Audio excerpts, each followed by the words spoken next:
Personas, espero encontrarlas muy bien. Yo soy Kikis y como siempre, tengo muchas preguntas al respecto de el embarazo. Y para eso, Mariana Robles, ¿cómo estás?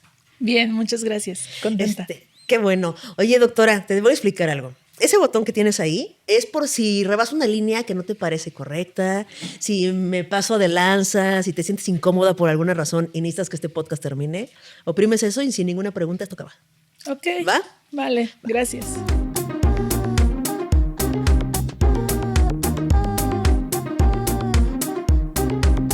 Ahora, es que mira, no sé cómo explicarte esto, pero yo no sabía que tenía tantas preguntas acerca del embarazo.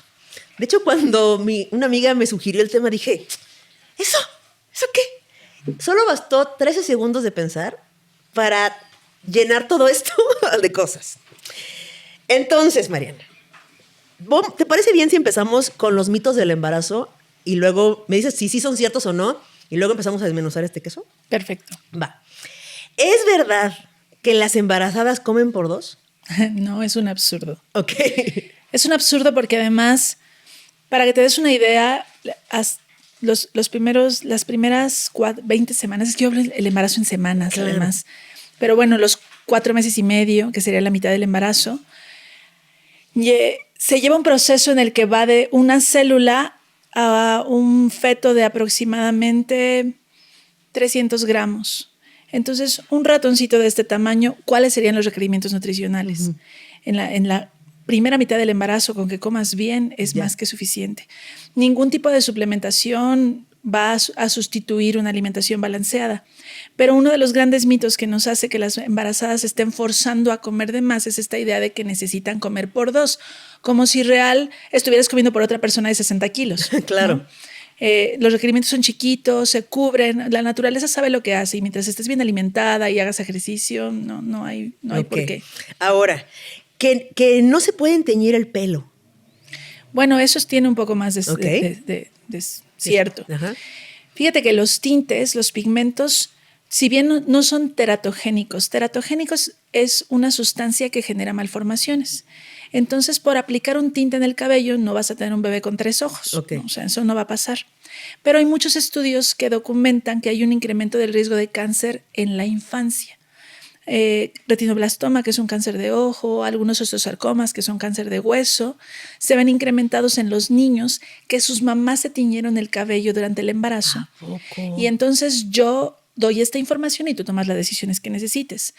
Pero me parece que es un riesgo que a mí no se me antoja tomar como mamá.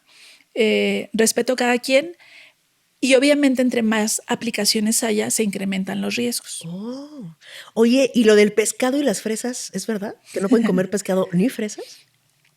Lo del pescado no es una negativa por completo. Los peces pueden llegar a tener muchos parásitos. Okay. Y hay países con muy buenas regulaciones con respecto a la crianza de salmón, de atún, de algunas otras especies de peces comestibles. Yo prefiero que no consumas pez que no esté cocido. Okay. O sea, las carnes crudas en general en el embarazo no me parecen la mejor de las ideas porque podemos tener parásitos o infecciones que son innecesarias.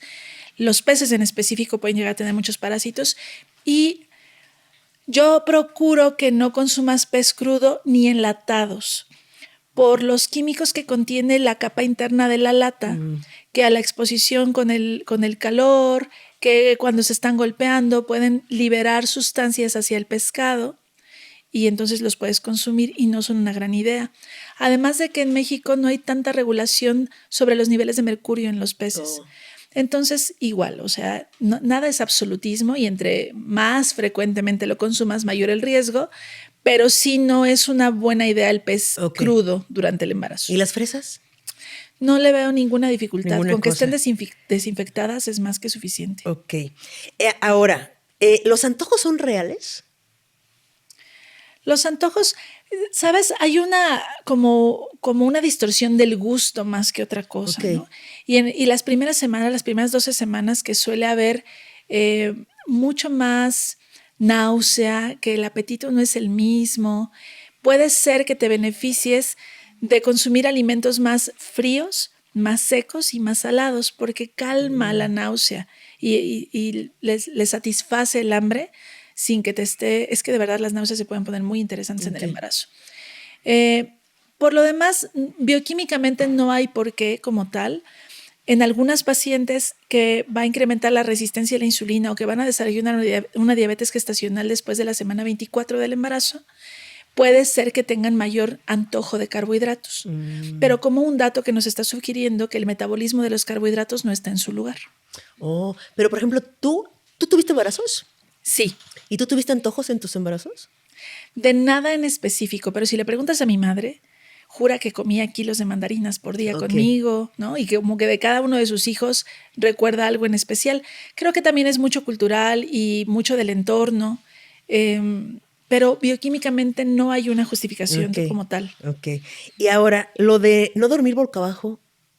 Eso también es una falacia. ¿Sí? Mira, ahí se describe que cuando estás acostada sobre el lado izquierdo y tienes aquí una pancita grande, acostarte sobre el lado izquierdo favorece que el útero que contiene placenta, líquido, bebé, o sea, es un útero de varios kilos, no comprima una de las venas que regresa la sangre al corazón, que se llama vena cava.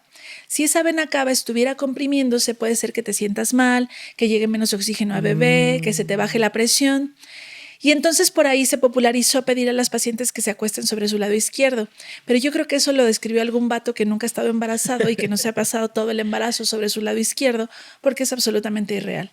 La realidad es que tú puedes estar muy cómoda y cuando ya no debas acostarte boca abajo, ya no vas a poder acostarte boca abajo. O sea, por física básica no vas a poder.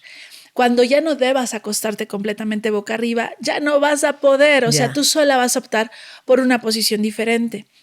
Y si en algún momento tienes que tener alguna intervención médica, tuviste un accidente automovilístico, vas a entrar a cirugía, sería lo ideal que estuvieras ligeramente reclinada sobre el lado izquierdo. Pero con una pequeña cuña, algo que haga un ángulo, es suficiente para que esa compresión de la vena cava se evite. Pero de ahí. Además, ¿sabes? El bebé adentro tiene el útero que se convierte como en un corte de carne así súper grueso que protege mucho y el líquido amniótico le da mucha amortiguación. No es fácil que llegues a apachurrarlo o que llegues a golpearlo porque tiene muchos mecanismos protectores. A ver, espérate. Dijiste que el útero se hace como un corte de carne así de grueso. Se engruesa muchísimo. Para que te des una idea, es mucho más delgado. Un útero de tamaño normal en una mujer en edad fértil que no está embarazada o que no ha tenido embarazos mide alrededor de 6 centímetros. Y de grosor podría creer que es como así de grueso. Como 1 centímetro.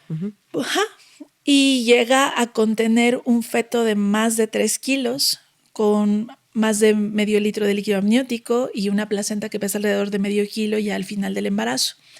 Y se torna un corte de carne mucho como de más 5 interesante. Centímetros. Sí, las células del útero son súper poderosas, se hacen enormes y se engrosan. Y después de que se recuperó más o menos al término de la cuarentena, está nuevamente de su tamaño original. ¡Guau! ¡Qué magia!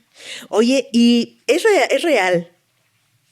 O sea, sé que me vas a decir que no, pero realmente es verdad que la panza se sabe el sexo del bebé. Absolutamente no. Pero es que sí, luego sí se atina, porque el 50% no, de... atinarle, pues claro, ¿no? O sea, hasta tú no has visto que sí digas, es que sí la mayoría de panzas así, no. No. Es un poco como decir que va a temblar en Ciudad de México y te prometo que un día le vas a atinar, ¿no? Claro. No, el tamaño y la forma de la pancita puede estar regida por muchas más cosas. La posición de bebé, no es lo mismo un bebé que está aquí atravesado que un bebé que viene alargadito, ¿no? Entonces la forma de la pancita cambia, la cantidad de grasa que hay en ese abdomen, la fuerza de los músculos, eso modifica mucho más el abdomen y la forma de la pancita que el sexo del bebé. No tiene ningún sentido. Oye, también dicen que cuando las embarazadas tienen mucho acidez es porque tienen mucho pelo los bebés. Falso también. ¿También falso? No tiene ningún tipo de vinculación. La acidez en el embarazo suele ser secundaria. Digo, si ya traías ahí una gastritis o algo, es probable que en el embarazo se alborote más. Además de que la progesterona, que es una hormona que se genera en cantidades industriales en el embarazo, relaja el esfínter esofágico. Normalmente cuando llega el bolo alimenticio al esófago, es un tubo que baja, y cuando llega al estómago se cierra un esfínter para que no se regrese. Y la progesterona puede relajar ese esfínter, es más fácil que se regrese.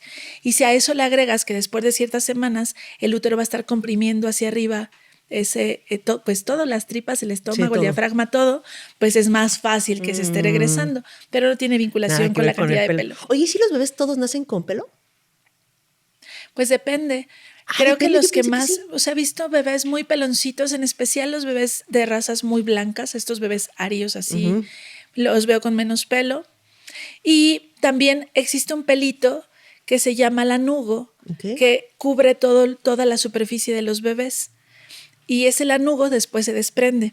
Entre un bebé prematuro es más fácil que le encontremos todavía todo ese pelito que un bebé más de término, pero es normal que los bebés nazcan como con una capita de vello un poco más, como una capita como de vello de durazno un poquito más grueso, que los recubre casi en su totalidad. Ok, ahora, ¿qué es esto? Es que mi mamá dice mucho esto, que se ven esta cara de embarazada, esta brillo esa luz en los ojos, se ven guapísimas. ¿Es verdad?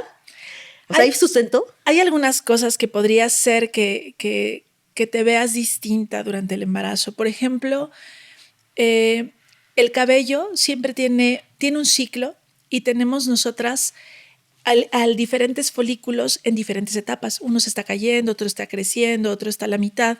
Y durante el embarazo se suele detener todo en crecimiento. Entonces la melena de la embarazada es una melena muy abundante, el cabello se ve más brilloso, crece con más facilidad.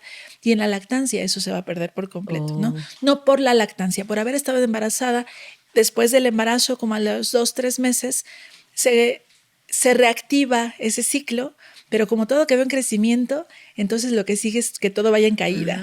Y se cae el cabello de una forma muy abundante, se llama efluvio telógeno y es completamente normal. Y no importa si tuviste parto, cesárea, si lactaste o no lactaste, se va a caer el cabello. Pero durante el embarazo puede ser que te veas más radiante con eso, ¿no? El embarazo además es una etapa de inmunotolerancia. O sea, para tolerar en tu cuerpo los genes de la pareja que son ajenos a tu cuerpo, pues el sistema inmunológico se tiene que poner como suavecito, ¿no? Más light. Y hay algunas alteraciones en la piel, psoriasis, o quien tiene lupus, quien tiene algunas otras manifestaciones de cuestiones alérgicas o reumatológicas en la piel, puede ser que estén mucho más tranquilas por la etapa de inmunotolerancia. Entonces, la piel puede verse mejor, algunas características rojeces pueden mejorar. Yo creo que a eso se le atribuye. Fíjate. Oye, ahora, dicen que también te cambia el tamaño del pie. Te crece, dicen. Más que crecer, en el embarazo, la progesterona y una hormona que se llama relaxina relaja las articulaciones. Entonces es posible que tu arco del pie esté cambiado por la relaxina y por el cambio de plano de sustentación, las posturas que cambian en el embarazo, porque claro que te creció una panza hacia enfrente que tiene que compensarse. Y eso puede ser que el pie más relajado parezca un poco más grande. Estoy aprendiendo muchas cosas. Y también dicen que cambia la visión. Sí, la visión, lo mismo. Todas las hormonas, todos los cambios hormonales en nosotras pueden generar cambios en tu agudeza visual. Y lo ideal es que sepas que si gradúas tus lentes durante el embarazo, es probable que cuando te desembaraces vuelvas a requerir graduarlos por el cambio de hormonas. A ver, espérate. ¿Me estás diciendo que la visión baja por cuestión hormonal? Pues no sé si te baje o te suba, pero te puede modificar tu graduación. Además de que el embarazo te capacita para la etapa siguiente, que en la naturaleza lo que se espera es que críes. Y para capacitarte para la crianza es muy probable que tu gama de rojos se haya modificado, porque nosotras al criar tenemos que, o sea, históricamente, te estoy hablando de la mamífera humana que vivía en el Paleolítico, que tenía que recolectar frutos y garantizar que ese fruto estuviera maduro para que la cría no le hiciera mal. Los frutos maduros tienden más a los colores rojos en la naturaleza. Y entonces nuestra gama de rojos suele ser más amplia, solo por hormonas de nuestros cuerpos sexuados como mujer, mucho más que en los cuerpos masculinos, y en el embarazo todavía más. ¡Wow! Es que fíjate que yo había escuchado que esta memoria anacrónica, ¿no? De la que hablas, y que por eso se dice esto de que no, es que las morras, ¿no? Tienen así como 40 tonos de rojo y no sé qué, y esta intuición, y era justo por esa memoria anacrónica de los frutos que teníamos que cocinarle, que ver en qué paz estaba pasado o no, es por esta... Sí, y incluso, por ejemplo, creo que quien no ha sido madre tal vez haya tenido la oportunidad de estar en un restaurante con una cría de 2 años que está haciendo un berrinchazo y está gritando y está destrozando, y la mamá parece que no se altera mucho y todo el mundo voltea y le dice, pero ¿por qué no está haciendo nada? Pues porque su cerebro se capacitó para tolerarlo. Claro. O sea, nos volveríamos locas si te tienes que topar con eso todos los días y no tienes tolerancia a eso. Las estructuras cerebrales se modifican mucho. Hay células fetales que permanecen en el cuerpo de la madre aún después del embarazo, modificando las formas de comportamiento y lo que tolera.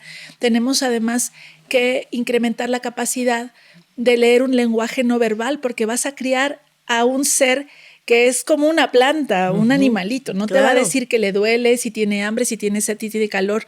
Y este lenguaje que no es magia, o sea, no es como que te inserten el chip y tú cuando nazca ya sepas cómo funciona.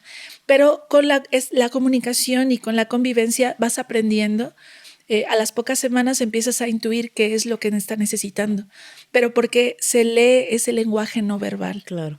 Y yo veo que además las embarazadas suelen como perder un poco de filtros porque estás en una etapa en la que no solo te tienes que proteger tú, tienes que proteger a una cría. Claro. Entonces es probable que no solo detectes, por ejemplo, una mentira más fácil, ¿no? Sino que quieras intensiarle al tema.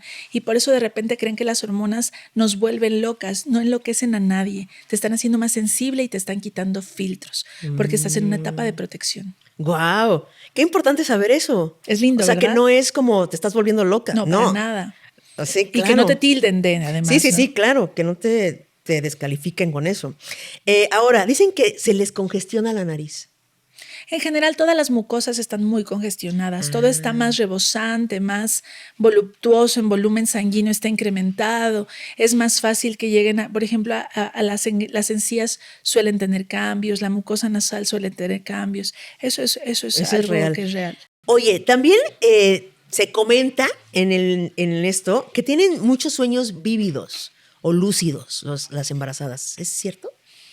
Nunca ha sido algo que me expresen las pacientes en la consulta, no lo he leído particularmente, y mira que yo indago un poco más allá que la ginecología clásica y no lo he leído.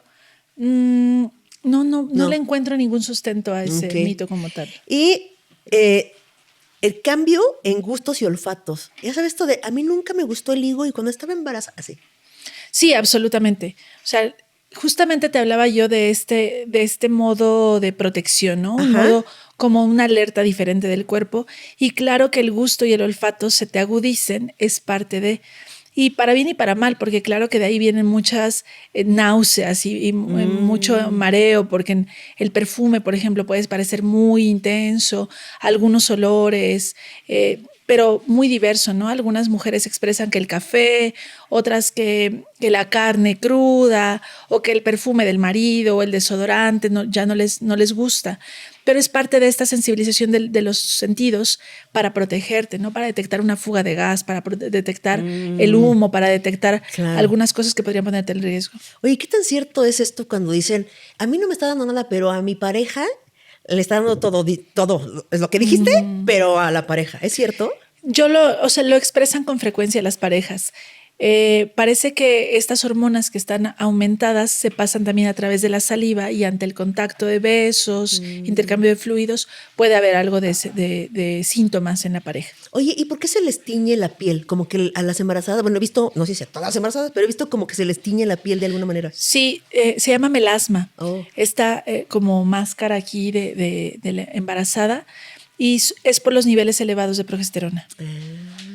¿Y eso se les quita después del embarazo? Sí, se quita, o suele quitarse cuando baja los niveles hormonales en el posparto, pero es recomendable que sepas que es más fácil que se te manche la piel con la exposición solar. Entonces, utilizar algo de protección solar en las áreas expuestas al sol, principalmente en la cara, puede ser una buena idea. Okay. Mira, ahí terminamos con los mitos que tengo hasta aquí. Y ahora sí. A ver, empecemos. ¿Cuál es el síntoma más inusual que tienen las embarazadas? O el que has visto que digas, esto está rarísimo, pero pues, ¿qué? Ay, ahí me pusiste a pensar, no la veía venir. No sé, creo que síntomas que la población no sabe más que un síntoma que a mí me haya llamado la atención. Por ejemplo, que sepas que en la parte alta del útero salen unos ligamentos que bajan en los laterales del útero, entran a la ingle y terminan en los labios mayores. Ok. Entonces, cuando el útero está creciendo, pues esos ligamentos se están estirando y con mucha frecuencia tienen dolor en los costados. O estornudé y sentí un tirón inmenso porque ese ligamento que está estirado más el movimiento brusco se sintió el tirón. O hasta levantarte de la silla y sientes el tirón y te tienes que regresar y no es una complicación. Tu bebé ni se enteró. Es más bien ese estiramiento de esos ligamentos que mucha gente no sabe que existen. Ok. Ahora, ¿cuáles son? O sea, a ver, es que tengo muchas cosas aquí puestas. Sí. Lo que más te sorprende del embarazo, ¿cuál es? ¿Qué es más bien? A mí me sorprendió el nacimiento desde la primera vez que fui testiga de un nacimiento. Okay. Yo tenía 16, 17 años cuando estudiaba yo en la prepa. Soy técnica en enfermería de la vocacional 6. Okay. Y en el último semestre estás en hospitales materno-infantiles. Y entonces a los 16, 17 años vi un parto por primera vez. Wow. Y recuerdo haber sentido que era como sacar un conejo de un sombrero. ¿No? Como que aunque yo sabía que adentro había un bebé y obvio estaba yo en un parto y obvio tenía que salir un bebé, cuando salió un bebé fue como wow, ¿no? ¿De dónde lo sacaron? Claro. Esa sensación de magia, si te soy honesta y aunque parezca romántico, no la he perdido del todo. O sea, aunque yo sé que voy a sacar un bebé en una cesárea o que voy a recibir un bebé en un parto, siempre que sale tiene un toque mágico que todavía me impresiona. ¿Y a qué huele? Huele el parto, Ajá. Huele a sangre, el olor de sangre como este olor a hierro, Okay. que es sutil. Y el líquido amniótico tiene un olor que es como el agua clorada de la alberca, que tiene un olor. Sí, sí. Y algunas personas lo refieren como un olor a semen, o sea, el olor que está ligeramente aclorado, más la sangre. Y, o sea, otra vez, no soy una ginecóloga tan tradicional, entonces a mí me gusta mucho de los partos, un parto bien atendido, un parto respetado, un parto no manoseado, no apresurado. Vibra la energía de ella, como si ella marcara la pauta de los ritmos de todos los procesos de toda la gente que estamos ahí. Siempre y cuando seas alguien que sabe su lugar y estás atestiguando algo que requiere supervisión, pero que no necesariamente requiere intervención. Y es bonita la sensación de la vibra y los olores y como que todas salimos medio emborrachadas de oxitocina, que es la hormona que genera contracciones uterinas, pero que también es la hormona que favorece la eyección de la leche durante la lactancia y que en las personas que no estamos embarazadas, el efecto que tiene es lo que le llaman la hormona del amor, genera vínculos y se secreta cuando tienes situaciones placenteras, cuando te estás comiendo el chocolate que te gusta o estás escuchando la canción que te gustó, cuando tuviste un orgasmo, se genera oxitocina y esa sensación gozosa también se vive en los nacimientos. Wow. Wow. ¿Y hay algo que te intrigue del embarazo? O sea, que todavía no hay algún misterio del embarazo que no se haya resuelto, que la ciencia no lo haya resuelto. Uy, hay muchísimo. Mira. ¿Qué? ¿Muchísimo? Sí, o sea, la ciencia la ciencia se niega a sí misma cada cierto tiempo, ¿no? Terminamos descubriendo que así como la habíamos entendido, así no es. Y la evolución de la ciencia es algo muy interesante. Para que te des una idea, por ejemplo, la placenta es un órgano temporal que solo se forma para el embarazo y luego se expulsa. Wow. Pero pensar que se formó un órgano completo solo para que haya una cría ahí adentro es muy interesante. Y existe un journal, una revista médica de placenta que solo se dedica a publicar los nuevos hallazgos de mecanismos, hormonas y receptores de la placenta. Entonces, es muy interesante entender que sabemos todavía poco de muchas complicaciones, por ejemplo, como la preeclampsia. Hay muchas teorías y aunque tenemos mucha información, todavía no dilucidamos bien exactamente qué es lo que provoca que se responda así el cuerpo. Tengo que hacer una pausa aquí. Esta entrevista la hemos intentado. Esta es la tercera vez que intentamos esta entrevista. Por fin se nos hizo. Y en una de esas entrevistas, yo le di ride a Mariana a su hogar y tuviste a bien enseñarme fotos de tu celular de las preeclampsias, ¿no? No, te enseñé fotos de prolapso. Es que todo se llama igual, también ustedes. Estoy contando un chisme, todo mal. Entonces, ¿qué es la preeclampsia? La preeclampsia es cuando se le sube la presión a las embarazadas. ¿No? Se sube la presión y puede terminar en una eclampsia, que es una embarazada con presión alta que convulsiona por presión alta. ¿Qué? Es una complicación muy grave. Okay. ¿No? Entonces, a eso me refiero con que hay muchos mecanismos aún por explicarnos. Y creo que también el ángulo desde donde lo estudia la obstetricia a veces se queda corto. Yo he tomado algunos talleres con parteras mayas que tienen una visión y un lenguaje distinto para comunicar lo que ellas están viendo, y les he aprendido mucho de la forma en la que visibilizan el parto, el posparto, el nacimiento, las intervenciones. Pero a la medicina, aunque conocemos mucho, y creo que a la mujer en específico se nos estudia en la medicina desde un punto de vista completamente reproductivo, porque se nos ofrece mucho más cuando estamos embarazadas que cuando ya no queremos embarazarnos o cuando nunca hemos querido embarazarnos. Claro. Pero aún quedan muchas cosas por contestar. Oye, fíjate que una amiga me contó que la posición del parto no era porque así fuera mejor para el parto. Es correcto. ¿Qué? ¿Y por qué lo seguimos haciendo así? Ay, porque es bien difícil que el ego médico se cuestione las prácticas que se pasan como receta de cocina de generación en generación. Okay. Aquí, así, paréntesis, soy una médica que le gusta mucho sacar los trapos sucios de la medicina, porque creo que eso desmitifica y además baja del pedestal a la figura médica que no tendría que estar donde la tiene la sociedad. La historia de la medicina, si tú revisas las representaciones del parto en Egipto y del parto en los mayas y del parto en todas las formas en las que hemos podido tener acceso en pinturas, jeroglíficos, etcétera, los partos se representan de forma vertical. Las mujeres no están acostadas y suelen ser otras mujeres las que están acompañando a la parturienta en todo el proceso.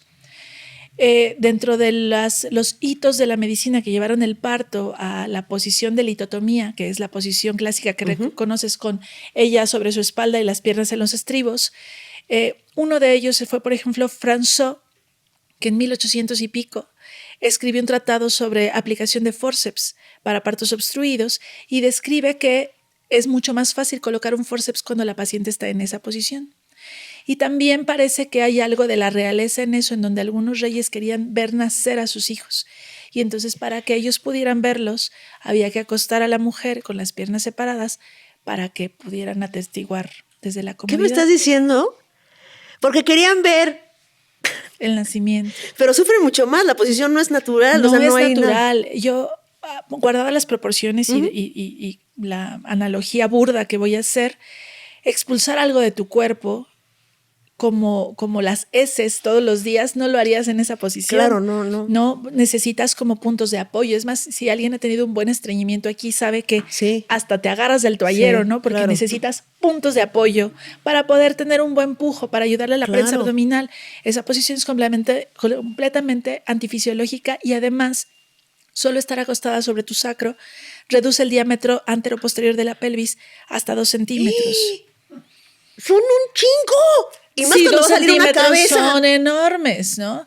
Entonces, duele mucho más. Y además, ¿te acuerdas de la compresión de la vena cava de la que yo te hablé? Pues claro que es más fácil que ocurra en esa posición. Todo el embarazo les decimos que se acuesten sobre su lado izquierdo, pero para parir las acuesta sobre su espalda. ¿Y hay manera de no parir así? Absolutamente, yo no acuesto ninguna de mis pacientes. ¿En un hospital, así, en una así normal, o tiene que haberse una condición específica, sabes? Mira, el parto respetado no requiere estructura del otro mundo. De hecho, un parto respetado, un parto en el que se respeta la libertad de posición, tanto durante el trabajo de parto como para parir. Y te hablo del trabajo de parto porque todo este proceso de contracciones, hasta que llega la dilatación y ya van a ser el bebé, es a lo que le llamamos trabajo de parto. estás embonando una cabeza en una pelvis que es un hueso completamente irregular. Claro que si ella hace algún movimiento, alguna simetría de su pelvis, de sus piernas, y bebé embona mejor en esa pelvis, te va a doler menos. Claro. A que esté topando con hueso, ¿no? A que esté no embonando bien. Entonces, la libertad de movimiento durante el trabajo de parto es sumamente importante porque disminuye en promedio, los artículos dicen que 1.5 horas de contracciones. Pero cualquiera que haya parido quiere 1.5 horas menos de contracciones. No, bueno, ¿no? si tú me dices de cólicos menstruales, te digo, ya. Absolutamente. O sea, no. Disminuye el riesgo de prolapso de cordón, que es que se salga el cordón antes de que salga el bebé y es una complicación quirúrgica. Disminuye la necesidad de anestesia porque como está embonando mejor, te está doliendo menos. Y disminuye los eventos adversos en la frecuencia cardíaca de bebé porque no estás comprimiendo la vena cava. Entonces tiene muchos beneficios y eso... Pues en el país de los papeles está escrito en papel y tenemos guías de práctica clínica nacionales que avalan la libertad de posición durante el trabajo de parto y durante el expulsivo. Pero bueno, prácticas hospitalarias, recetas de cocina heredadas, además de una sobrecarga de población en los hospitales públicos, donde es bien difícil de repente darle el trato digno a las pacientes cuando tienes 15 pacientes por parir. Y además me parece que cuando aprendes medicina desde recetas completas de cocina sin cuestionamientos y además en un sistema médico educativo completamente vertical, patriarcal, que no te permite el cuestionamiento porque te quedas de guardia de castigo, pues no hay forma de que esas prácticas empecemos a cuestionarnos y por qué lo seguimos haciendo si tiene este y este y este beneficio, ¿no? Sí. A mí me parece que el único beneficio real de esa posición es que al don doctor no se le caiga el estetoscopio del cuello. Y ya. Y ya. Oye, a ver, lo tenía más adelante, pero ¿esto podría incluirse en algún momento de la historia como violencia obstetra? La violencia obstétrica son todos los actos u omisiones que genera el personal de salud que violentan o pasan por encima de los derechos de la paciente. Y creo que hay una objetivización completa de la atención de los nacimientos, ¿no? Parece una línea de ensamblaje que parece que es lo que sigue y lo que sigue y lo que sigue. Y como si el parto fuera un proceso que requiere sí o sí intervención, como si fuera algo que nosotras les hacemos a ellas en vez de algo que el propio cuerpo de la mujer realiza. Y a mí me parece que estaríamos obligados en el sector salud, tanto en público como privado, en generar el entorno adecuado para que las expectativas y la salud de esa mujer y ese bebé sean respetados. La violencia obstétrica puede incluir este tipo de prácticas donde además, por ejemplo, algunas mujeres que quieren moverse, he sido, hace muchos años, obviamente eso ya no pasa en mis quirófanos, pero yo fui testiga de amarrar piernas a los estribos porque la paciente se está moviendo. Wow. O no permitir reflejos naturales. Cuando una cabeza está bajando demasiado rápido por el canal vaginal, uno de los reflejos que tiene como objetivo disminuir la velocidad para que no se rompan los tejidos, puede ser cerrar las piernas o tocarte, ¿no? A muchas mujeres les hace muy bien sentir dónde está la cabeza, les incentiva a saber que ya se está terminando el proceso y hasta para saber cómo hacia dónde pujo se pueden tocar. Y en los hospitales, en la medicina tradicional, me refiero a tradicional con convencional, no hablo de partería tradicional, sino una medicina ortodoxa, más occidental, más cuadrada, no les permite tocarse, ¿no? Creyendo que el parto además es un proceso estéril o quirúrgico, cuando en realidad la vagina por algo está llena de lactobacilos y de un montón de bacterias buenas, y la siembra de esas bacterias en ese bebé que está recién naciendo es sumamente importante para la estimulación inmunológica y el resto de su vida adulta. O sea, la naturaleza no se equivocó dejando el ano tan cerca de la vagina, ¿no? Los epigenetistas dicen que tú eres lo que tu abuela comía. Y esas bacterias que se van pasando de generación en generación tienen un porqué. Wow. Oye, después de escuchar todo esto, me pregunto, ¿cuántas cesáreas son necesarias realmente? Pues la OMS dice que menos del 15% ¿Y cuántas de los se hacen nacimientos. en México? Mira, la cifra que yo tengo hasta 2012, porque es la última revisión que yo hice, andábamos en un 52%. En algunos hospitales públicos hay hospitales que privados, hay hospitales que reportan más de un 90% de nacimientos por cesárea. ¿Qué? ¿Por? ¿Es por rapidez? ¿Por así? ¿Por Yo facilidad? creo que hay muchas variantes de por qué. Primero, estamos en una sociedad que en las últimas décadas nos ha hecho a las mujeres cuestionar nuestra capacidad de parir. O sea, yo estoy segura que tu abuela, tu bisabuela se embarazaron, parieron, lactaron. Sí. Tocaba. Ni Sí. siquiera se cuestionaban si yo iba a poder o si mi leche iba a ser de buena calidad o si... Es Sí, que era sí, lo que nada. tocaba, ¿no? Y ahora yo siempre digo que hay una cultura de insuficiencia para las mujeres. Nunca eres suficientemente alta, suficientemente delgada, suficientemente blanca, suficientemente guapa, suficientemente sexy, suficiente mamá y suficiente para parir y suficiente para lactar, y todo el tiempo se nos está cuestionando la suficiencia. Entonces, hay muchos temores que se han generado y estoy totalmente de acuerdo en que haya mujeres que pidan una cesárea porque ellas se sienten más seguras en eso, pero ¿qué las llevó allí? ¿No? Yo cuestiono no la decisión individual de esa mujer, sino qué está sucediendo en el sistema que ella cree que es insuficiente para parir. La segunda es que, por ejemplo, las aseguradoras me pagan prácticamente el doble si entro una cesárea que si meto un parto. Cuando yo a un parto le he dedicado 9, 12, 15, 18 horas, ¿no? Porque no lo intervengo. Mi récord de acompañamiento han sido 54 horas con una sola mujer y me van a ofrecer la mitad de honorarios médicos que una cesárea que resuelvo en 1 hora. Entonces, la agenda del ginecólogo, claro que se modifica, las cesáreas se disparan en estas últimas semanas de diciembre, claro, cuando Navidad, Año Nuevo. En fin, creo que hay un montón de factores sociales que están implicados en los niveles de cesárea que estamos teniendo. Oye, ¿y hay algo que podamos, o sea, más bien que tú recomiendes hacer para las personas que ya están embarazadas ahorita y dicen, pero ¿cómo puedo yo saber si sí necesito una cesárea o me está choreando esta persona para irse de vacaciones? Creo que lo que se puede hacer primero es informarte, ¿no? A mí me gusta mucho, y te decía yo ese día que me gusta hablar de alfabetización corporal, de entender, nombrar tus estructuras, nombrar tus procesos, saber qué está ocurriendo. Tenemos mucha información. Entiendo que no todas las mujeres, y estoy hablando de mujeres que pueden decidir con quién atenderse, ¿no? Que no es la realidad ni siquiera de la mitad de las mujeres en el país.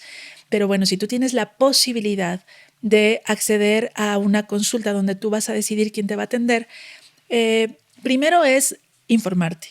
Una vez que te informas, lo siguiente es cuestionar. Tú estás pagando por un servicio, si así tienes la posibilidad.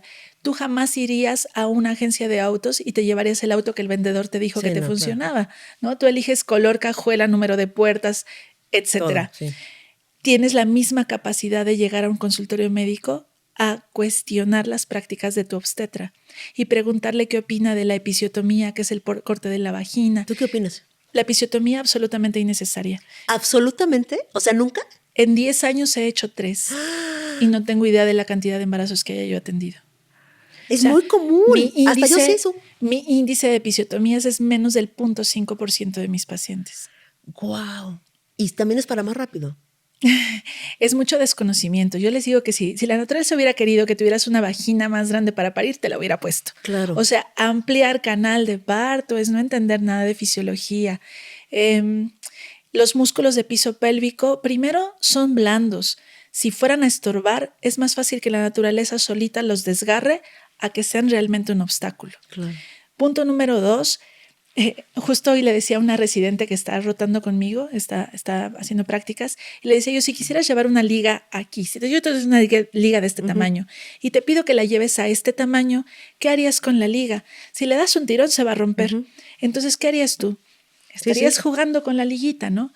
Entonces, las contracciones cuando vienen alrededor de cada 3 minutos, y cuando ves descender a un bebé sin que tú estés manoseando ni diciéndole a la paciente cómo pujar, ni acelerando con medicamentos, tú vas a ver que esa cabecita va bajando, terminó la contracción y se regresó. Siguiente contracción, baja, y es como 2 pasos enfrente, 1 pasito para atrás. 2 pasos para enfrente, y eso es lo mismo que estar jugando tu liga, ¿sabes? Y entonces le avisas a las estructuras que se tienen que elongar y distender para que no se rompan, porque les estás avisando que va a pasar por ahí una cabeza. Pero si tú, en tu afán de no entender un proceso completamente fisiológico, porque te capacitaron más para diagnosticar patología que para ser testiga así, acompañante de un proceso normal, es muy probable que le digas a la señora, no señora, no está pujando bien, ¿no? Y se lo he escuchado decir a vatos que en la vida han pujado un bebé. Claro. Y vas a querer acelerar un proceso y vas a querer apretarles fondo uterino para exprimirlas como pasta de dientes sin que tengan la oportunidad de esas estructuras de enterarse que va a pasar un bebé. Y entonces vas a tener más desgarros y entonces puedes tener complicaciones. Wow. Ok, ya ni me acuerdo dónde iba. Ok, entonces, a ver. ¿Hay señales de que es un embarazo múltiple? Sin un... Sí, puede, o sea, las primeras, entre más bebés, tengo más hormona. Ok. Y entonces tengo más síntomas de embarazo. Entonces los embarazos múltiples suelen generar más náuseas, más sensación de debilidad en el primer trimestre, sí, como exacerbar mucho los síntomas de embarazo. Y luego, pues un poco más avanzado, pues puedo ver un útero que está creciendo más de lo que debería crecer, ¿no? Te puedo ver un útero mucho más grande. Que de los 5 centímetros que se había engrosado. No solo eso, sino para el tamaño de las semanas no corresponden porque hay más bebés, claro. ¿no? Es un útero más crecido. ¿Por qué nace uno más grande que otro cuando son dos, por ejemplo? No necesariamente, no necesariamente. Son dos bebés distintos con dos, o depende, ¿no? Hay bebés que tienen una sola placenta para los dos, eso se llama un embarazo monocorial, o pueden tener cada uno su placenta, es un embarazo bicorial. Okay. Y pues dependerá del flujo sanguíneo que les esté llegando. Normalmente la discordancia de tamaño entre feto y feto no puede ser mucha. Cuando hay una discordancia muy importante, estamos pensando en suele presentarse en embarazos de una sola placenta que están compartiéndola y que puede haber alguna como cortocircuitos de vasos sanguíneos en la placenta que están favoreciendo más a uno y menos al otro. Eso ya se llama síndrome de transfusión feto-feto y es una complicación. Oye, ¿y si es múltiple embarazo de más de dos, se puede hacer una placenta para cada bebé? ¿O hay un límite de placentas fabricables? No, normalmente, por ejemplo, estos bebés que son 5 bebés, es muy probable que sean 5 placentas. Wow. Ok. Ahora, ¿los cambios hormonales afectan la salud mental o emocional de las embarazadas? Pues justo lo que creo que te explicaba, ¿no? No es que haya una afección de la salud mental, hay modificación en las sensaciones, hay una sensibilidad diferente y hay filtros que se quitan para la protección de tu bebé. Puede haber algo más de la habilidad emocional, ¿no? Que las sensaciones estén más a flor de piel. Además de que puede haber un montón de preocupaciones. Imagínate la responsabilidad de ser tú quien está nutriendo bien ese bebé, quien está tomando la decisión adecuada, quien se está comiendo la cantidad exacta que debería de consumir. Y además, a partir de la semana 20 aproximadamente, que ya puedes sentir que se mueve, también tienes que estar pendiente de que se mueva para saber que todo está bien allá adentro. Claro. La responsabilidad es un montón. Y a mí me toca escuchar que les digan, no llores, ¿no? Porque le vas a hacer daño al bebé. Y en vez de cuidar que ella esté en un ambiente agradable, le pedimos que se aguante lo que esté pasando para que no llore porque le puede hacer daño. Las emociones de las embarazadas creo que están muy mal interpretadas, están mal manejadas y además suelen estar casi infantilizadas, como si las hormonas de verdad les hubieran quitado la cordura. Oh, sí es cierto. Y cero es verdad eso. Absolutamente. Oye, no. ¿y es verdad que las emociones de la persona embarazada afectan directamente al feto? Más que una afección directa, creo que tenemos que entender que las emociones están manejadas por neurotransmisores. O sea, esto ni siquiera es esotérico, mágico, místico, sino es real que son sustancias que pueden llegar a atravesar barrera hematoplacentaria, que se distribuyen en el resto de tu cuerpo, que las emociones generan sustancias como adrenalina, ¿no? Como modificación incluso en las formas en las que se mueve tu intestino. Creo que tú has sentido una emoción y has dicho, se me hizo un vuelco en el estómago, ¿no? O se me hizo un nudo en la garganta. Y entonces es real que las emociones están modificando la forma en la que se contraen tus músculos, en la que funciona tu víscera. Sí. Eso puede llegar a tocar, por supuesto, al feto. Qué fuerte, ¿no? O sea, y cuando dices que puede llegar a tocar, ¿lo llega a tocar químicamente al bebé? Claro, bioquímicamente. Y puede ser que si tuviste un buen susto, de repente sientas que ese bebé se está moviendo un montón por efecto tal vez de un adrenalinazo cosas como esas. Ya te entendí. Pero creo que más que intentar modular las emociones de las embarazadas, deberíamos de generarles un entorno mucho más amigable para que ellas no tengan que estar expuestas a las violencias que estamos expuestas. Claro. Ahora, es cierto, es que estaba yo pensando muchas preguntas y están un poco así. ¿Es cierto que los anticonceptivos a largo plazo causan infertilidad? No, o sea, no se me ocurre un solo anticonceptivo que cause infertilidad. Ninguno. Ni siquiera los hormonales sistémicos de los cuales yo soy casi detractora. Okay.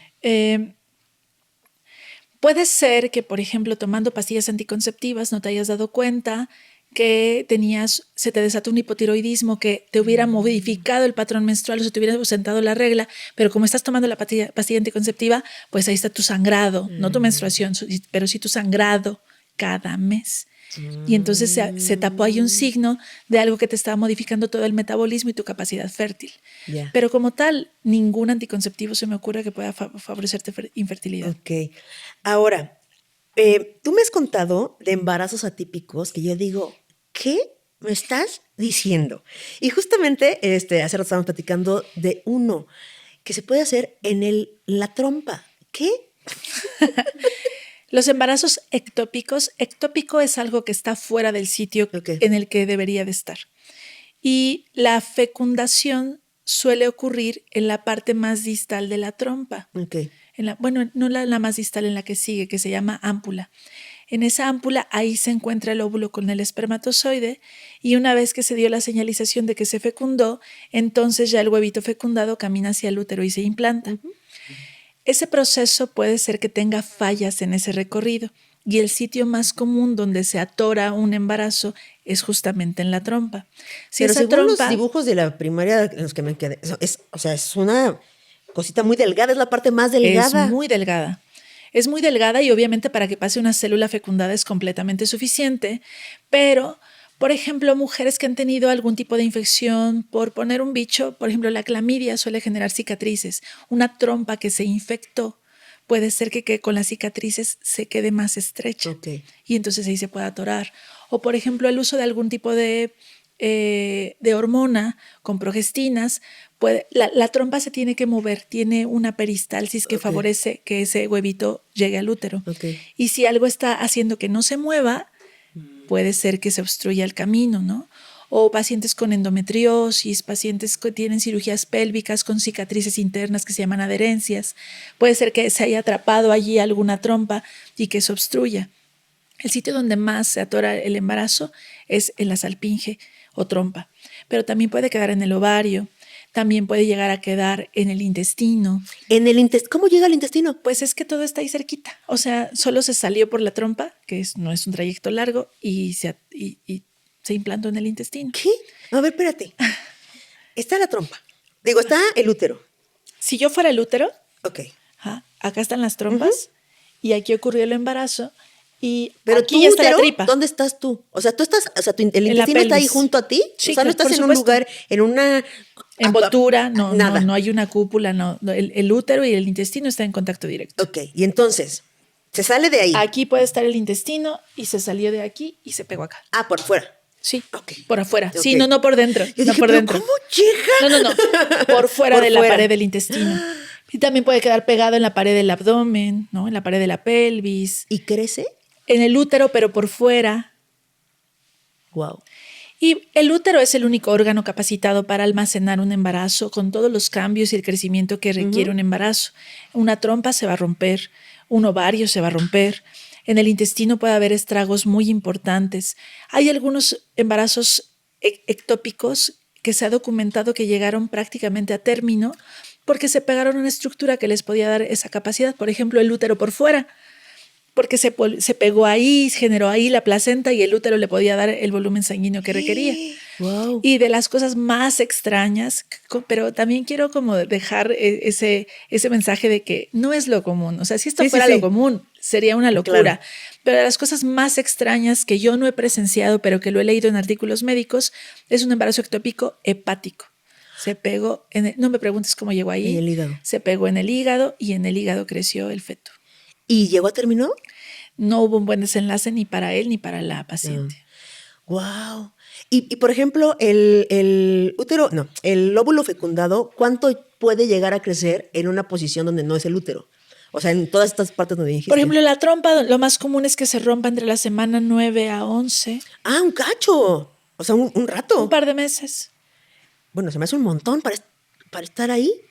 Sí, pero pues es que un feto, perdón, un embrión de, por ejemplo, 8 o 9 semanas mide alrededor de 9 milímetros. O sea, tampoco es un embarazo tan grande. Claro. Ok. Ahora, los tiempos se han modificado.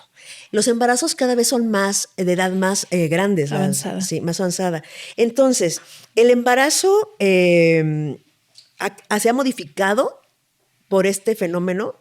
O sea, me refiero a, es más difícil, tiene complicaciones diferentes. O sea, se ha tenido que modificar todo, digamos, el concepto no sé, del embarazo por los embarazos asociados de edad. Mira, a mí me gusta hablar de dos puntos diferentes. Primero, lo que pensó la naturaleza y después lo que socialmente se ha modificado. Okay. Porque la naturaleza creyó que eras capaz de embarazarte a partir de que empiezas a menstruar, ¿no? Que puede ser más o menos que 12 años y de ahí en adelante. En épocas del Paleolítico era muy probable que una vez que empezaras a menstruar, en los siguientes 2, 3, 4 años tuvieras tu primer embarazo. Okay. Y que además, después de ese primer embarazo, tal vez lactarás 2, 3 años. La lactancia suele disminuir la posibilidad de embarazo. No es un anticonceptivo, pero puede disminuirlo. Y con una lactancia de alrededor de 2, 3 años podrías espaciar el siguiente embarazo y luego tener otro, y luego tener otro, y luego tener otro. Claro. Ahora tenemos cuerpos que empiezan a menstruar más o menos a la misma edad, incluso menos porque se ha visto una disminución de la edad de la menarca. Ahora se considera que alrededor de los 9 años y medio, 10 ya es una edad normal para empezar a menstruar. Pues parecen haber muchos cambios, ¿no? Desde, por ejemplo, en países más fríos la edad de menarca es mucho más grande que en los países más cálidos y pues calentamiento global. Y dos, la cantidad de disruptores endócrinos y sustancias que están interactuando con nuestro cuerpo, en los alimentos, con lo que limpiaste esa superficie, en el shampoo, todo en la vida, ¿no? Parece que por ahí puede explicarse por qué la disminución de la edad de la menarca. Pero bueno, actualmente se posterga de forma más consciente el embarazo porque los requerimientos sociales para una mujer han cambiado por completo y ahora queremos casa, perro, camioneta antes de pensar en un embarazo. Esto sigue dependiendo mucho de ubicación geográfica y hasta clase social, porque no es lo mismo alguien que no ha tenido acceso a una licenciatura y que vive en un pueblo pequeño donde tal vez un embarazo a los 14 y 16 años sea mucho más normal que en sociedades urbanas con clases más altas que quieres hacer maestría y doctorado antes de pensar en un embarazo. Yo que me dedico a la medicina privada en una Ciudad de México, en una zona clase mediera, mi frecuente es ver mujeres de más de 35 años con embarazos y con primeros embarazos. Okay. Pues porque las adolescentes que se embarazan a los 17 no me pueden pagar la consulta, ¿no? O sea, básicamente. No vaya a llegar a mi consultorio. Claro. Y mi perfil de paciente es una mujer profesionista que postergó la maternidad de forma consciente. Cuando me platican de este tema, yo siempre les digo que lo que me preocupa de que llegues a los 40 es que la reserva ovárica va disminuyendo y que, aunque a mí no me da miedo atender tu embarazo. Perdón, ¿la reserva ovárica son la cantidad de ovarios que tenemos de reserva? De óvulos y la calidad de los óvulos, ¿no? Entonces, después de los 40 años, el descenso es muy importante. Empiezan a descender. De hecho, nuestros mejores óvulos andaban entre los 20 y los 25 años. Bueno. Entonces, sí, cualquier mujer de 35 años, bueno, los óvulos no están igual. A mí no, o sea, un consejo que yo daría es no te acerques tanto a los 40 años si te es posible, porque no me da miedo llevarte un embarazo a los 40 años. Me preocupa que no vaya a pegar con la facilidad que tú estás pensando que puede suceder. La mujer más grande que yo he atendido de primer embarazo, parto bonito, embarazo normal, 45 años, primer bebé. Okay. También creo que hay que hacer una diferencia entre una edad cronológica y una edad biológica, porque por fecha de nacimiento puede ser que tengas 40 años, pero duermes bien, comes bien, haces actividad física, tienes un empleo que no te genera mucho estrés. Es probable que tu cuerpo tenga mejores condiciones que la de una mujer de 30 años, pero que no hace actividad física, que se desvela con frecuencia, que vive estresada, que no tiene buen acceso a los alimentos. Claro.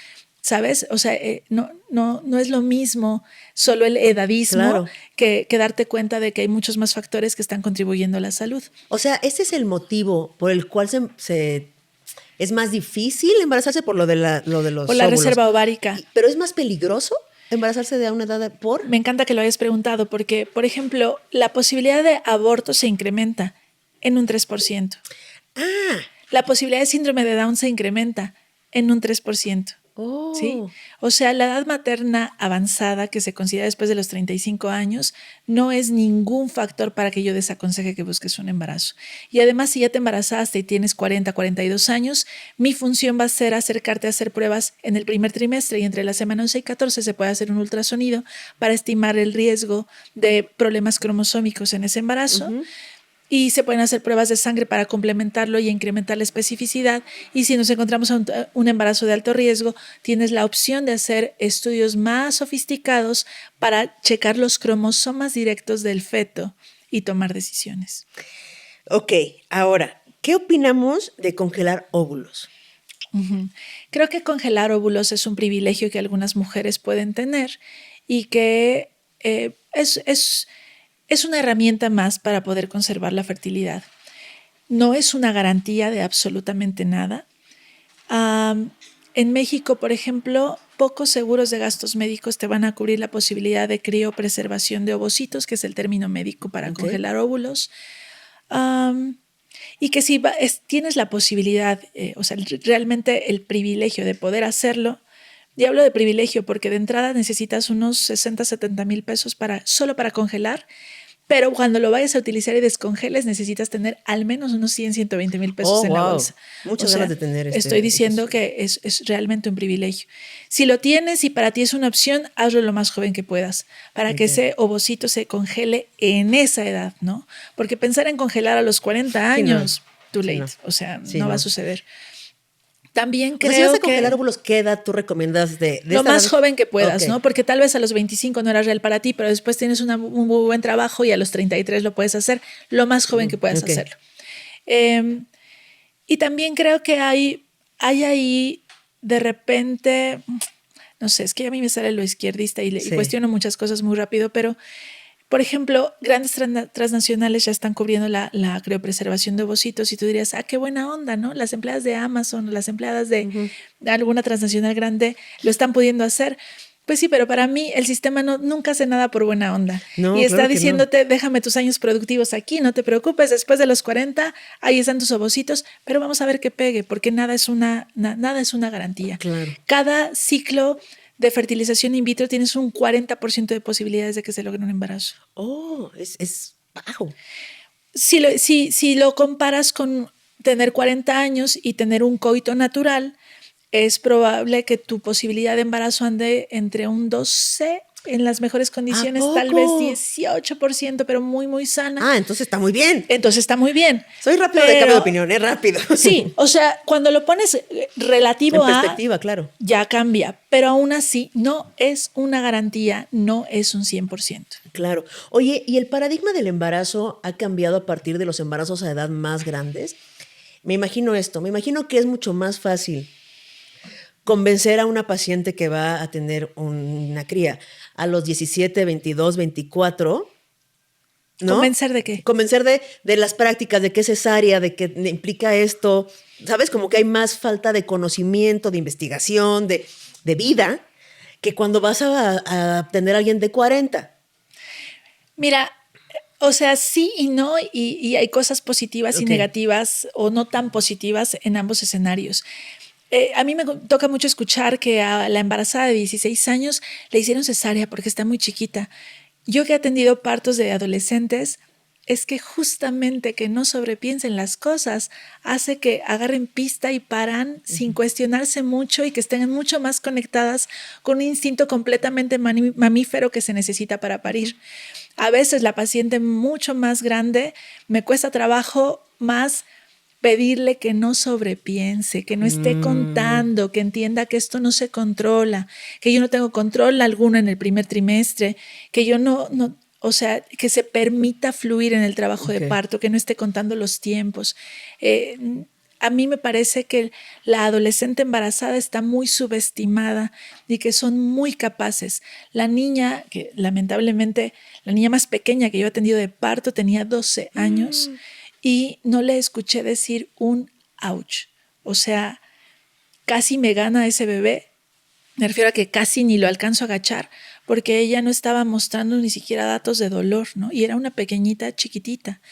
La embarazada adolescente es muy suelta, o sea, sí, yo las he atendido y me parecen sumamente aguerridas.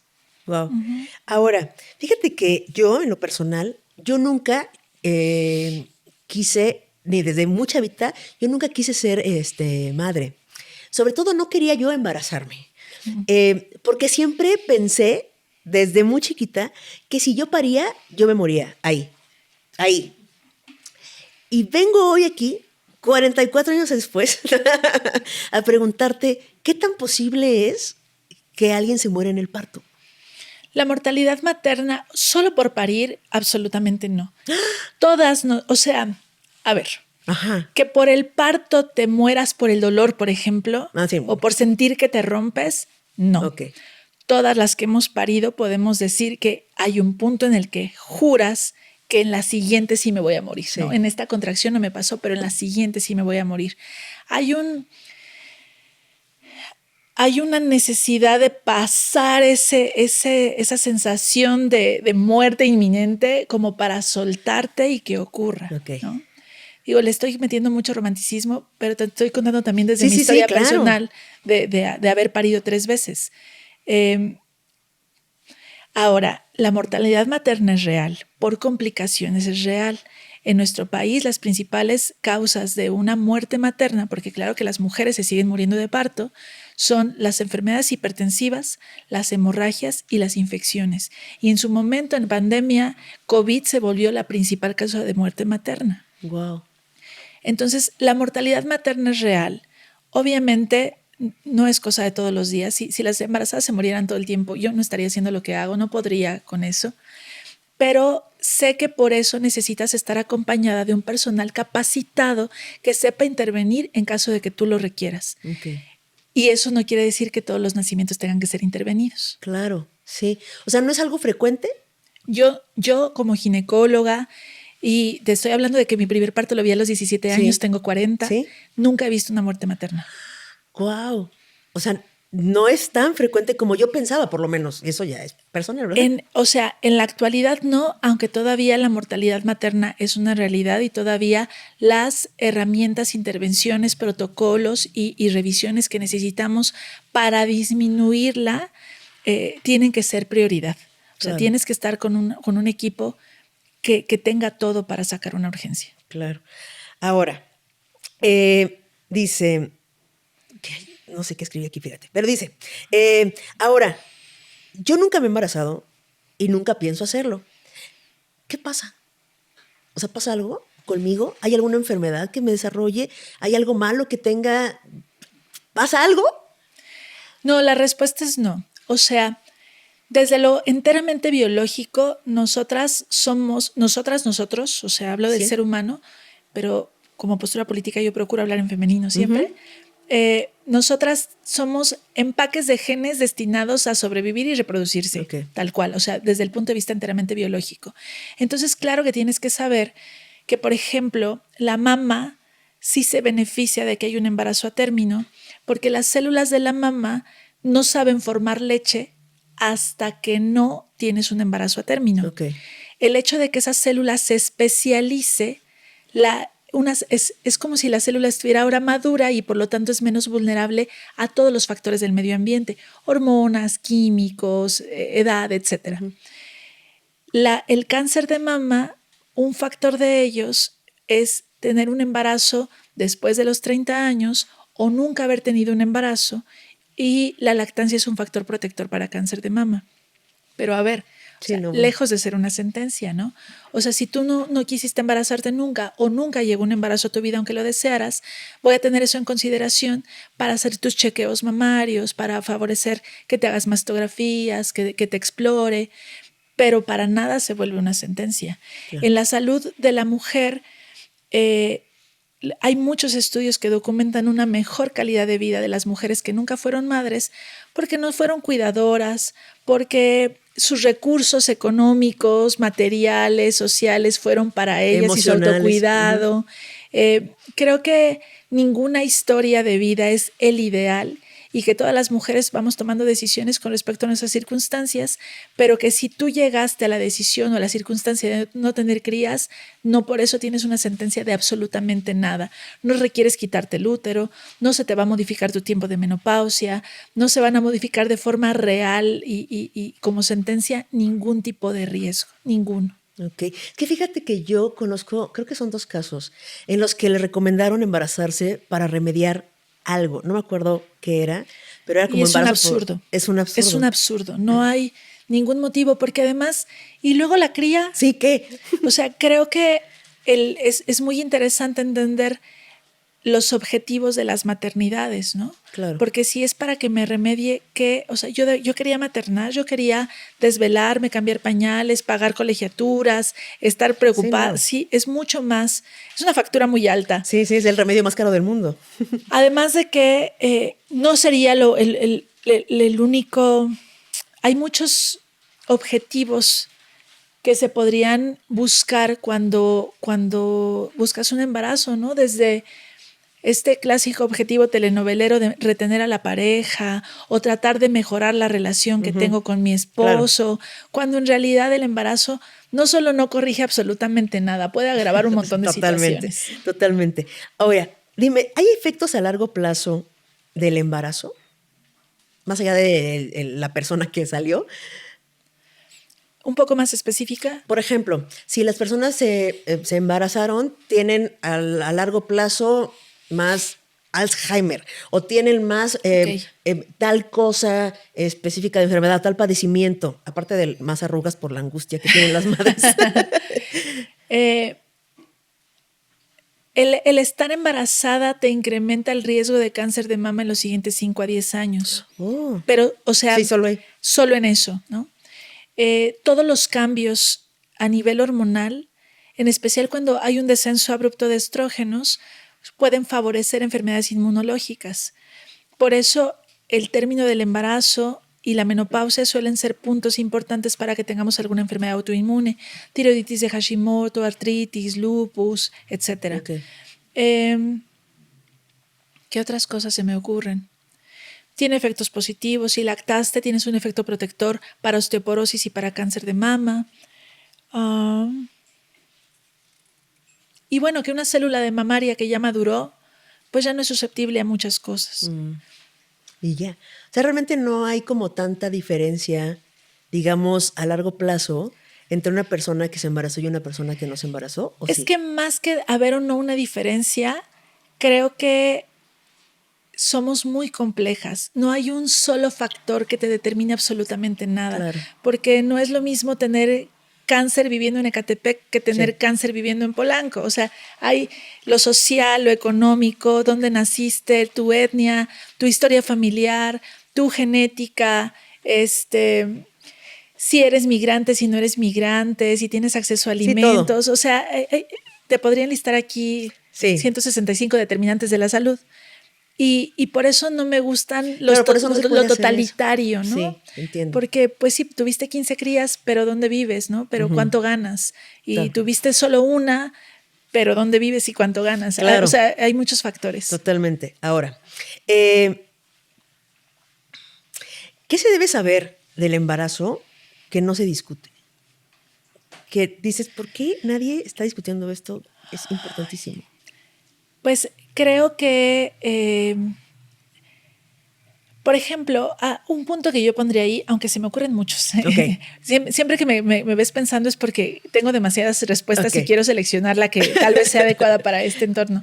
Pero, por ejemplo, trabajar durante el embarazo. ¿No? Hace algunos años alguien posteó por ahí a una cirujana con 38 semanas vestida para operar. 38 semanas de embarazo es un embarazo de término, ¿no? Ya está esperando las contracciones en cualquier momento. Y se glorifica a esta mujer superpoderosa que está, híjole, no sé, o sea, de verdad que la naturaleza no contaba con ese estrés. el trabajo muy estresante durante el embarazo incrementa riesgos de hipertensión, de preeclampsia. No sé, yo creo que si se entendiera el impacto como especie humana para las siguientes generaciones de que este entorno sea agradable, y me refiero al entorno intrauterino y por lo tanto al entorno extrauterino, que tuvieras suficiente descanso, que tu descanso pudiera ser reparador, que tuvieras garantizados todos los nutrientes, por ejemplo, de exposición solar, vitamina D, una embarazada godín de oficina con vida completamente de interior, que tiene poca capacidad de hacer actividad física y de exponerse al sol, es que solo eso le está incrementando de forma importante las complicaciones, Wow. ¿no? Si entendiéramos que no solo es esta embarazada, sino que lo que está sucediendo en ese entorno puede modificar hasta 3 generaciones esa genética, Wow. le daríamos mucho más prioridad a los cuidados que tenemos con ellas. Por supuesto. Oye, en estos años que llevas tú en esto, ¿han vuelto o has visto que han vuelto prácticas antiguas a la parte del embarazo y todo esto? Sí, yo creo que no solo en el embarazo, sino que en toda la historia de la humanidad de repente hubo épocas en las que creímos que la mano humana modificaba y mejoraba las cosas. Sí. Y ahora nos estamos dando cuenta que no. Desde los alimentos ultraprocesados y ahora mejor orgánico y cosechas tus jitomatitos en tu terraza. Y lo mismo está ocurriendo con el nacimiento, ¿no? Un sobretocar los procesos no siempre y casi nunca es una mejora. En el parto creo que estamos volteando a ver mucho más, y no solo en el parto, en la medicina en general se está volteando a ver mucho más que la poca intervención, la humanización de los procesos, el impacto emocional que tienen muchas cosas. En las terapias intensivas de algunos hospitales de primer mundo están metiendo violines, están permitiendo los lentes, ¿no? El rosario, que para ella es importante, poner un reloj para que estén ubicadas en tiempo y espacio. O sea, las terapias intensivas están humanizando su atención porque se dan cuenta que no es que sea romántico y se vea bonito, es que te mejora los resultados clínicos. Y lo mismo está ocurriendo con el nacimiento. Cuestionarnos las intervenciones, las episiotomías, la posición, el uso de medicamentos para acelerar. ¿Qué tanto es real que estamos haciendo una intervención para mejorar nada, o estamos exponiéndolas ahora a los riesgos de las intervenciones? Claro. Oye, ¿qué opinas de que las parejas entren a la hora del parto? Yo creo que el entorno de la embarazada lo debería de elegir la parturienta.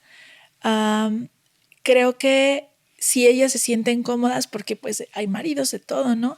Hay maridos que son una fuente de adrenalina, y he visto parejas que ellas requieren esa mano, requieren ese apoyo, requieren ese beso, y que está bien que sean acompañadas.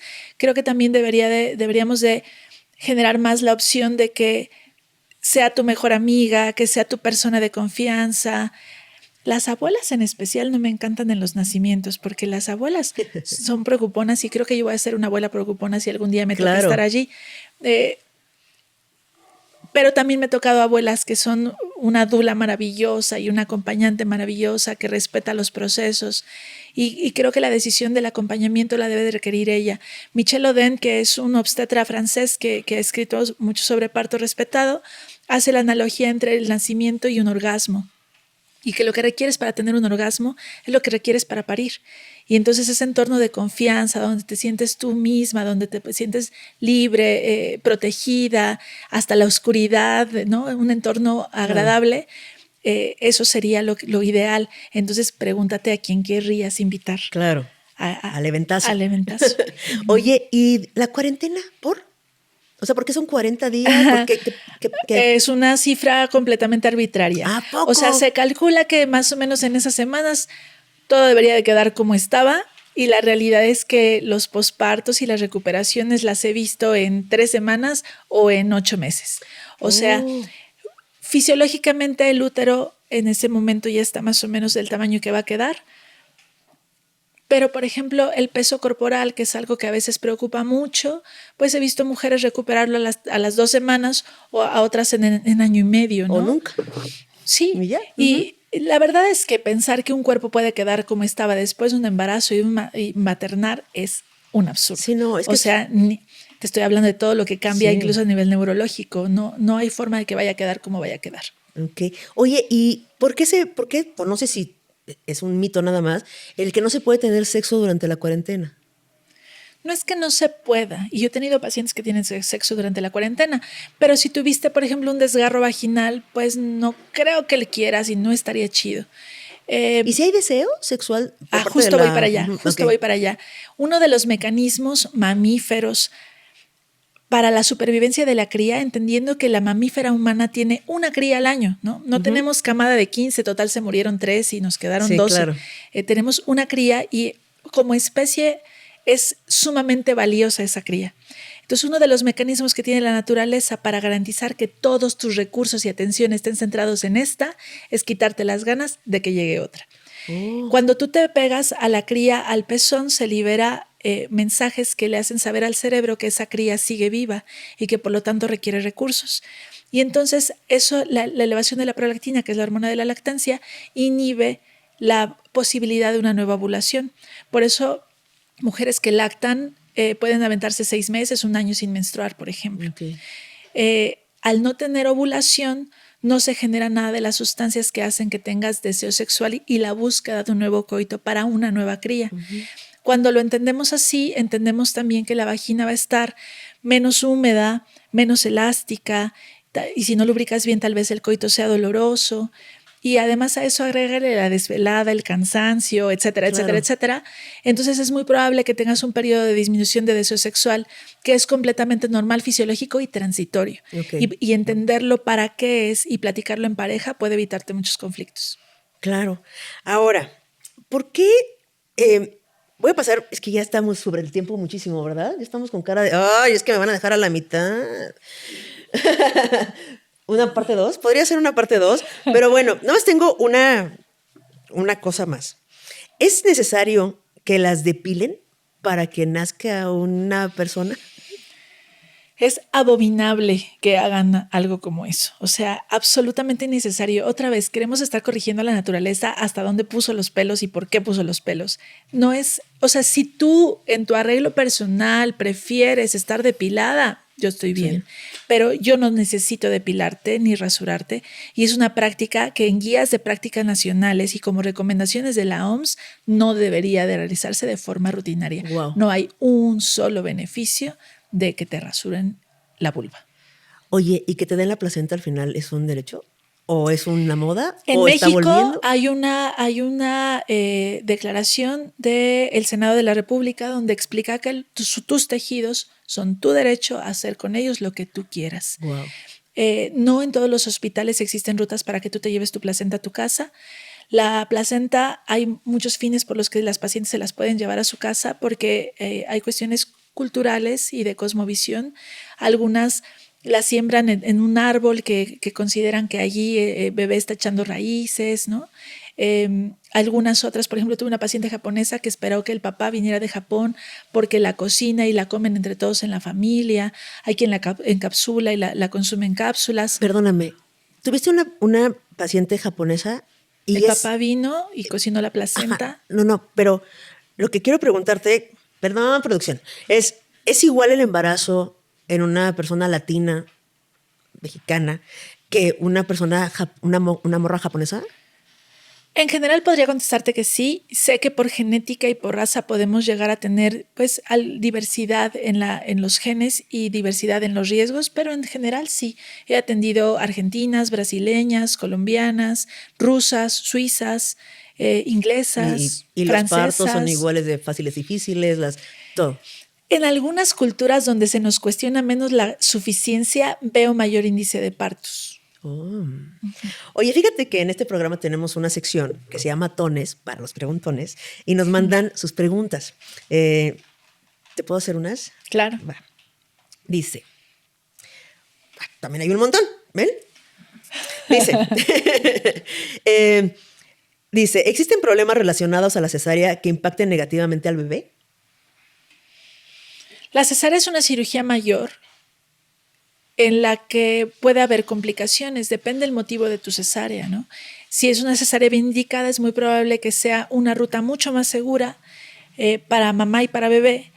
que un nacimiento vía vaginal. Pero pues hay un bisturí, hay historias desde donde le das un llegue a la piel de bebé, Sí, ha habido wow. heridas grandes, en bebés jamás me ha pasado afortunadamente, pero está descrito que al cortar el útero puedes seguirte y cortar, por ejemplo, una parte fetal. Digo, normalmente son rasguños, nada grave, pero hay casos documentados. ¿Pero per se por la cesárea? Y también depende en qué momento se haga la cesárea. Por ejemplo, la extracción de bebé, si es en una posición diferente, puede llegar a ser difícil y la manipulación puede llegar a lesionar bebé. Okay. Es lo principal que se me ocurre. Oye, y bueno, perdóname, decirte que los nacidos por cesárea tienen mayor índice de mala adaptación pulmonar, o sea que les cuesta un poco más adaptarse al medio externo, porque el apretón de pasar por canal vaginal remueve líquido de la vía respiratoria que a lo mejor en la cesárea no va a ocurrir. Oye, entonces es más probable que haya algo, complicaciones respiratorias. Es una pregunta un poco así. ¿Es verdad? Yo he oído esto. ¿Es verdad que son diferentes los bebés que nacen por cesárea que los que nacen por vaginal, vía vaginal, digamos? Pues no sé bien a qué diferencia te refieras, pero yo te hablaba de la importancia de esa primer siembra inmunológica de las bacterias sanas de la vagina, que obviamente vía cesárea se van a saltar. Insisto, cuando está bien indicada, o sea, riesgo-beneficio, tomamos la vía abdominal. Pero sí, cuando analizas poblaciones, las poblaciones que tienen más índice de cesárea tienen más enfermedades inmunológicas, más diabetes, más alergias, más asma. Wow. Sí. Y el argumento siempre es, no, pero yo tuve 2 cesáreas y mis hijos son muy sanos. Sí, estoy hablando del estudio de poblaciones. Claro, de generalidad. ¿Qué tan cierto es que si abortas, después será más difícil embarazarte? Difícilmente, a menos de que te hayan hecho un legrado mal practicado en donde queden cicatrices uterinas y eso pudiera hacer que tengas menos posibilidades de embarazo. Pero fuera de eso no, y yo llevo 10 años o más acompañando interrupciones legales del embarazo, en donde la mayoría de las veces se utilizan medicamentos o se puede hacer un aspirado con mucho menos complicaciones. Yo hace muchos años que no agarro una legra para hacer un legrado, o sea, yo no raspo el útero y eso, y los medicamentos, por ejemplo, ni secuela alguna. Ok. ¿Es imposible embarazarse con diagnóstico de padecimientos con hidrosalpinx o endometriosis? La endometriosis puede disminuir reserva ovárica y generar cicatrices en la pelvis que disminuyen la fertilidad. No es una sentencia de nada, pero puede pasar. Y el hidrosalpinx es la salpinge, la trompa. Hidro es que tiene agua adentro. Entonces es una trompa que está bloqueada y que en su interior está guardando más líquido.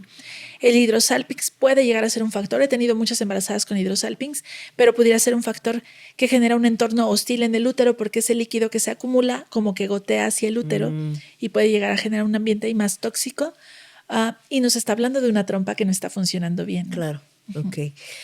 Uf, ¿cómo después de saber todo eso tú tuviste crías? Te decía. Pues porque insisto que las complicaciones, si fueran unas sentencias, yo me lo hubiera pensado, ¿no? Claro. Pero ahí están las crías adolescentes ya, en las que todo salió bien. Oye, Mariana, ¿hay alguna pregunta que no te haya hecho que te parece importantísima que se hable? Uf. ¿Otro programa, dices? Otras 3 horas. No, creo que en general, si yo tuviera que dejar así un comentario final, me gustaría que supieran que históricamente como especie humana, el tiempo en el que hemos existido como humanos en la Tierra versus el periodo de tiempo en el que ha habido medicina moderna, te tiene que dar la respuesta de que no necesariamente necesitas intervenciones médicas ni para embarazarte ni para parir, porque si no, no existiríamos como especie humana, ¿no? Claro. Y que tan se puede tener un embarazo saludable que tenemos un mundo sobrepoblado. Cada persona que ves caminando en la calle es una historia de un embarazo exitoso. Claro. Y que nos quitemos mucho más esta etiqueta de insuficientes, cuestiónala mucho, pregúntate por qué te estás sintiendo así. Es súper válido que tomes la decisión que quieras, tanto de embarazarte como de no embarazarte, de elegir una cesárea programada o de ir por un parto, pero que sea desde una reflexión de lo que a ti te hace sentido y no de lo que te están imponiendo. Totalmente. Bueno, tengo una pregunta más. Mariana Robles, tú, ¿quieres ser mi ginecóloga? Acepto. Me dijo que sí, personas. Tuve que hacer un programa para invitarla, para que abriera su agenda. Y me dijo, soy una que no le diste cita hace 6 años. Oigan, muchísimas gracias, Mariana. Muchísimas gracias por tu generosidad, por 3 veces intentar esto, por venir, por aclararnos tantas dudas y por hacer el cambio. Gracias. No, muchas gracias a ti por tu espacio. Y ustedes, muchas gracias por comentar, por compartirlo, por abrirse, gracias por preguntar. Los quiero un chingo. Hola personas, ¿cómo están? Oigan, ¿alguna vez se han preguntado cómo viven las personas de talla baja? ¿Cómo le hacen para alcanzar? ¿Tienen todo modificado? Si tienen hijos, ¿también son de talla baja? Todo esto en Tengo Muchas Preguntas al Respecto, cada lunes desde las 6 de la mañana.